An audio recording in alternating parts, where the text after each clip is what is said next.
আমরা হঠাৎ করেই সিদ্ধান্ত নিয়েছি তারা মসজিদে জেরার বানাবে, হক মসজিদের বিপরীত তারা একটা মসজিদ বানাবে, এটি মসজিদে জেরার, যেটাকে কোরআন বলছে। তো নারায়ণগঞ্জে যারা এই টাকা পয়সা ইত্যাদি মদদ দিয়ে এখানে সাহাবীদের আস্তানা গাড়াচ্ছে, কিছু নির্দিষ্ট লোকেরা আছে, তাদের নামগুলি আমরা দেখেছিলাম। তারা টঙ্গী ইজতেমায় আমাদের ভাইদেরকে শহীদ করার পিছনে বড় মদদ তারা যোগাইছিল।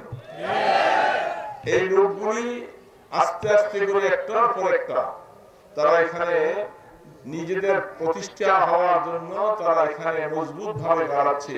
এই সমস্ত জিনিস যারা তাদেরকে মদদ যোগাচ্ছে, আমরা এই আজকের সমাবেশ থেকে সবাইকে জানিয়ে দিতে চাই, এই ধরনের পরিকল্পনা থেকে পিছে সরে আসেন। তারা হলে আপনাদের অস্তিত্ব থাকবে না, মনে রাখবেন।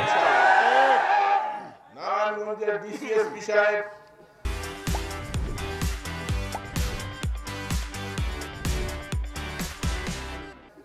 এসপি সাহেব নতুন আসছেন, ডিসি সাহেব নতুন আসছেন।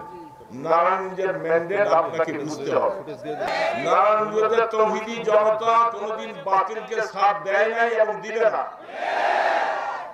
আমরা সকলে মিলে একসাথে এই কথা বলতে চাই, নারায়ণগঞ্জের লক্ষ লক্ষ তৌহিদি জনতা একত্রিত হয়ে যেমন শাপলা চত্বরের দিকে এগিয়েছিল, আবার এখানে যদি তারা মসজিদ নামে এখানে তাদের এই আস্তানা গাড়ায়, এটাকে মাটি সহ উৎখাত করে শীতল রক্ষা করে দেওয়া হবে।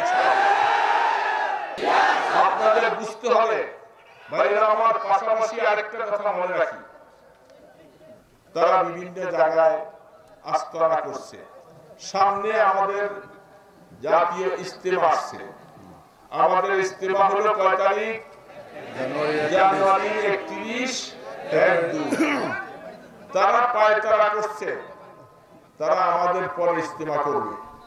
আমরা ইজতেমার জন্য যেভাবে সারা দেশ থেকে সম্মিলিত হয়ে ইজতেমার ময়দানের মধ্যে আমরা তালিম করব, ঠিক তাদেরকে প্রতিহত করার জন্য যদি কোনো দেশ সরকার দেওয়া হয়, সেদিন আবার লক্ষ লক্ষ জনতা তাদের ইজতেমাকে প্রতিহত করে কাকরাইল থেকে টঙ্গী ইজতেমা থেকে তাদেরকে বিচারিত করা হবে ইনশাআল্লাহ।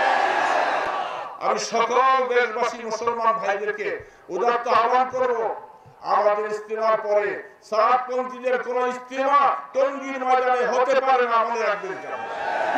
যদি সরকার সেই সিদ্ধান্ত করে, আমাদের তো কাজ এটাই, আমরা সারা দেশের সমস্ত তৌহিদি জনতাকে একত্রিত করে আমরা টঙ্গীর ময়দানে লং মার্চ করে তাদেরকে প্রতিহত করে ছাড়বো ইনশাআল্লাহ।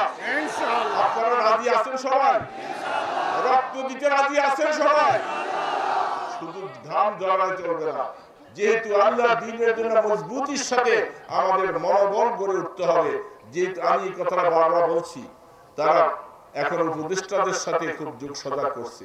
আমাদের উপদেষ্টাও যারা আছেন সকলেই তো আসলে এই সরকারের অনুগত্য নয়, এরা প্রেসিস সরকারেরও কিছু লোক আছে।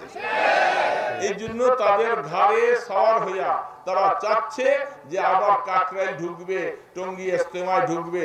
এটা কোনোদিন সম্ভব না। নারায়ণগঞ্জ থেকে আমরা ব্যর্থহীন ভাষায় সকল ইমানদারকে নিয়ে আমরা আহ্বান করছি, টঙ্গীতে ঢুকতে পারবে না, কাকরাইলে ঢুকতে পারবে না, বিশেষ করে নারায়ণগঞ্জে তাদের কোনো আস্থা হতে দেওয়া যাবে না।